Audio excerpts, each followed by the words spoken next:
क्या केरल के चुनाव में कांग्रेस की जीत होने के साथ ही ज्ञानेश कुमार के लिए केरल की जेल के दरवाजे खुलने वाले हैं?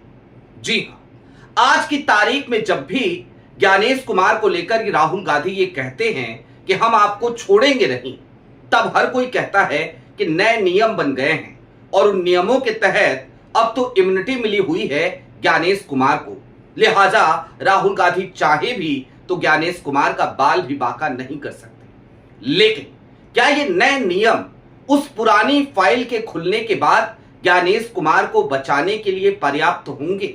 एक फाइल जो फाइल आज से दशकों पुरानी है, एक फाइल जो 20 साल से कहां गुम हो गई थी, किसी को पता ही नहीं चला। क्या वो फाइल अब कांग्रेस खोलेगी?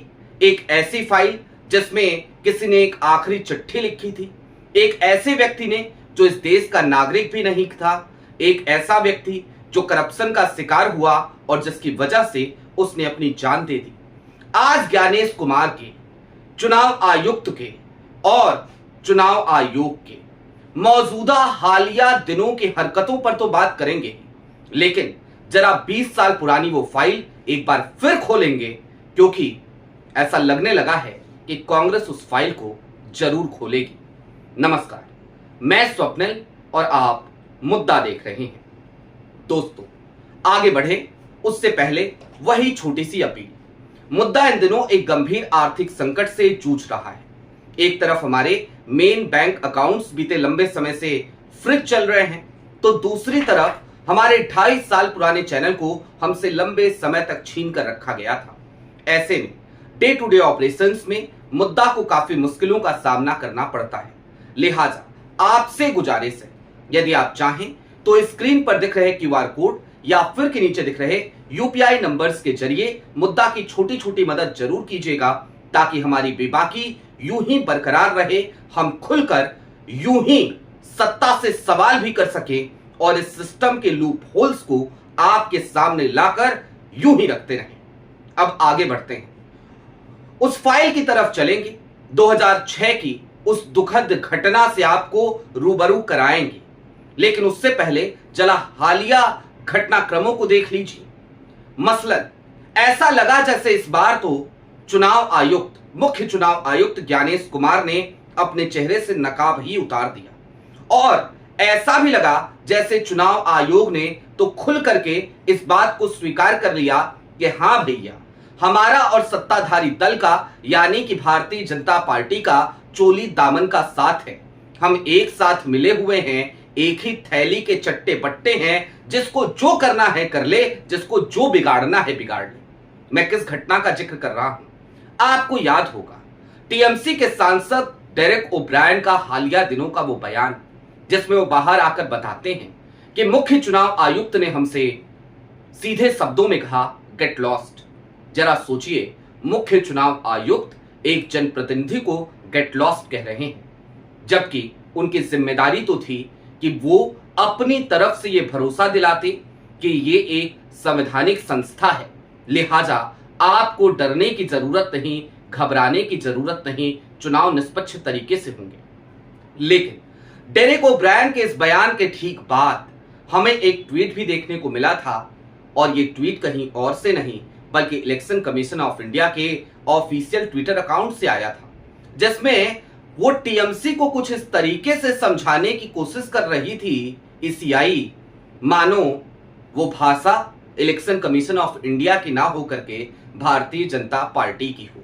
अब जाहिर सी बात है, जब इस तरीके के माहौल पैदा हो जाते हैं तो चुनाव आयोग जैसी महत्वपूर्ण संस्था, संवैधानिक संस्था, जिसकी जिम्मेदारी निष्पक्ष रूप से चुनाव कराने की हो, उस पे सवालिया निशान तो उठते ही हैं, संदेह तो पैदा होता ही है। वैसे भी आज की तारीख में चुनाव आयोग की कितनी साख बची है, ये आप भी बेहतर जानते हैं और हम भी। हालांकि इससे पहले राजीव कुमार ने चाहे जितना भी बेड़ा गर्क किया हो, लेकिन कम से कम उस वक्त पे राजीव कुमार के चुनाव आयोग के भीतर उसकी आंखों का पानी हमें जिंदा नजर आता था। वो आंखें छिपा करके कुछ किया करता था, लेकिन इस तरीके की बेशर्मी तो देखने को नहीं मिलती थी। खैर, अब बात भारत के सिस्टम की करते हैं। ये 2006 का साल था एक मलेशियन कॉन्ट्रैक्टर इस देश की धरती पर काम करने आया था। वो एक इन्वेस्टर भी था, वो काम कर भी रहा था। केरल में एक जेवी किया था उसने, ज्वाइंट वेंचर था और उसके तहत वो सड़क का निर्माण करा रहा था। आपकी स्क्रीन पर सबसे पहले मैं जरा एक हेडलाइन आपको दिखा देना चाहता हूं।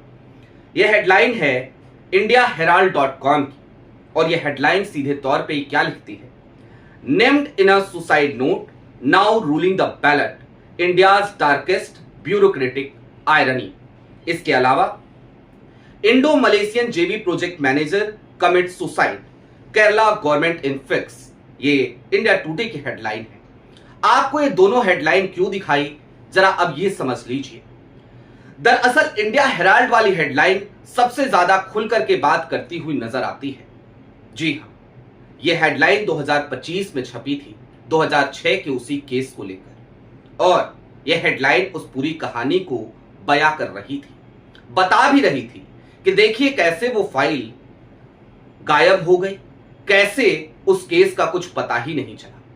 2006 का ये वही साल था जब पीडब्ल्यूडी सेक्रेटरी हुआ करते थे केरल में ज्ञानेश कुमार। आप सभी को बेहतर तरीके से पता ही होगा कि ज्ञानेश कुमार केरल काडर के ही आईएएस अधिकारी थे। वहां पर जब पीडब्ल्यूडी सेक्रेटरी के तौर पर इनकी पोस्टिंग थी, उसी वक्त पे ये प्रोजेक्ट वहां पर चल रहा था। लेकिन प्रोजेक्ट जब पूरा हुआ उसके बाद भी उस कॉन्ट्रैक्टर को पैसा नहीं मिल रहा था। वो बार बार दफ्तरों के चक्कर लगाता, परेशान होता, हताश होता। उसे लोगों को पेमेंट करनी थी और पेमेंट वो करे तो करे कैसे, क्योंकि उसका पूरा पैसा और ये पैसे का एक बड़ा हिस्सा जो उसने इन्वेस्ट कर रखा था वो फंसा पड़ा था केरल सरकार के पास। और केरल सरकार के पास जो पैसा फंसा पड़ा था वो इस वजह से उसे नहीं मिल रहा था क्योंकि जो फाइलें थी ना वो बड़ी हल्की थी। अब ये फाइलें हल्की थी, इसका क्या मतलब है, तो जरा इसको भी समझिए। वो मलेशियन कॉन्ट्रैक्टर जिसका नाम ली से बेन था, वो केरल से अपने देश लौटता है और मलेशिया में जाकर के वो एक दिन अपने घर से निकलता है, अपनी गाड़ी को सड़क के किनारे खड़ा करता है, एक पेड़ पर चढ़ता है और वहां पर अपने गले में फंदा लटकाकर लटक जाता है, यानी कि अपनी जान दे देता है। ली से बेन इस दुनिया में नहीं रहे, लेकिन अगर कुछ बचा तो ली से बेन की वो आखिरी चिट्ठी थी, जिस चिट्ठी में वो बकायदा नाम लिखकर तमाम अधिकारियों की पोल पट्टी खोल रहे थे और सबसे ज्यादा नाम जो उछला वो नाम था ज्ञानेश कुमार का, जो तात्कालिक समय पे पीडब्ल्यूडी सेक्रेटरी थे। जाहिर सी बात है, जैसे ही एक विदेशी कॉन्ट्रैक्टर इस तरीके से भारत के भ्रष्टाचार की वजह से परेशान होकर, आजिज होकर अपनी जान देता है, अपनी आखिरी चिट्ठी में यह आरोप लगाता है कि फलाने फलाने और ढिमकाने ढिमकाने लोग हैं जो हमें पेमेंट नहीं कर रहे क्योंकि बदले में वो एक रिश्वत चाहते हैं और मैं रिश्वत नहीं दे पाऊंगा, इस वजह से मैं जान दे रहा हूं। मैं रिश्वत इसलिए नहीं दे पाऊंगा क्योंकि मैंने क्वालिटी का काम किया है। तो फिर गाज तो गिरनी थी, तो गाज गिरी भी। पीडब्ल्यूडी सेक्रेटरी के तौर पर कार्यरत ज्ञानेश कुमार को तत्काल प्रभाव से ट्रांसफर कर दिया जाता है। क्या गाज गिरना सिर्फ ट्रांसफर है? अब यह सवाल आज की तारीख में कई लोगों को जरूर खटक रहा होगा। एक जांच भी बैठती है और 2006 के उस केस को आज आप चाहे जितनी भी मशक्कत करके खोजने की कोशिश करें, चाहे जितने भी सोर्सेस लगा लें, चाहे जितनी भी आरटीआई डाल लें, आपको यही पता चलेगा कि भाई वो फाइल कहां गायब हो गई, पता ही नहीं। पता नहीं जमीन खा गया या आसमान निकल गई। लेकिन अब जरा वर्तमान में लौट आई।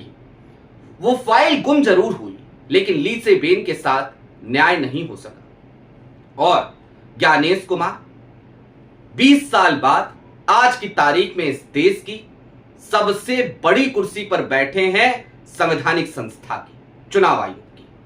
यानी कि कुल मिलाकर इस बात को समझिए कि एक तरफ ली से बेन उनकी रूह न्याय का इंतजार करती रही, तो दूसरी तरफ ज्ञानेश कुमार सने सने सफलता की सीढ़ियां चढ़ते हुए पहले देश के गृह मंत्री अमित शाह के खासम खास बने, सहकारिता मंत्रालय में बतौर सचिव काम किया और आज की तारीख में शाह साहब के लाडले, आंखों के दुलारे तारे वो अब देश के मुख्य चुनाव आयुक्त हैं।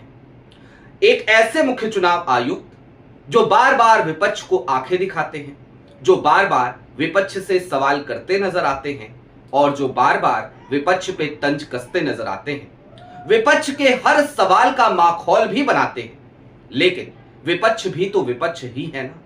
विपक्ष भी सहेगा तो कब तक सहेगा। अब मैंने क्यों कहा कि केरल वाली ये फाइल बड़ी भारी पड़ने वाली है। अब जरा चलते चलते उन नए नियमों का भी जिक्र कर लिया जाए तो बेहतर होगा। नए नियम जरूर बनाए गए, इम्यूनिटी जरूर दी गई, लेकिन ये इम्यूनिटी क्या कहती है जानते हैं?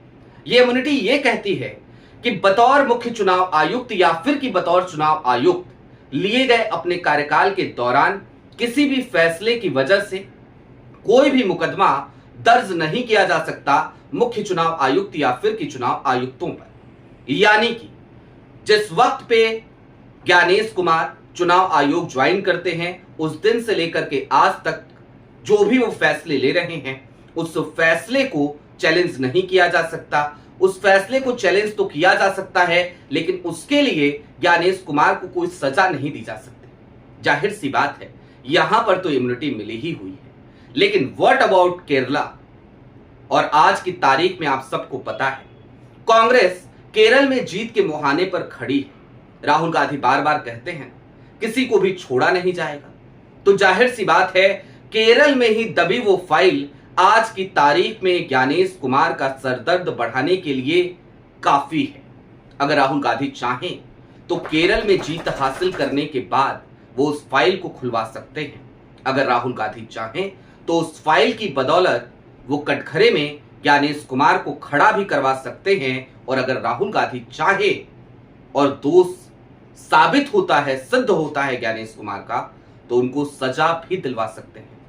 यानी कि ये मौजूदा चुनाव 5 राज्यों के, इनमें आज की तारीख में केरल का चुनाव सबसे बड़ा सरदर्द है ज्ञानेश कुमार के लिए, क्योंकि अगर वहां कांग्रेस जीतती है तो फिर मुश्किलें ज्ञानेश कुमार की आपको बढ़ती हुई नजर आएंगी। आपकी क्या राय है वो हमें कमेंट बॉक्स में जरूर बताइएगा। अभी के लिए दीजिए इजाजत।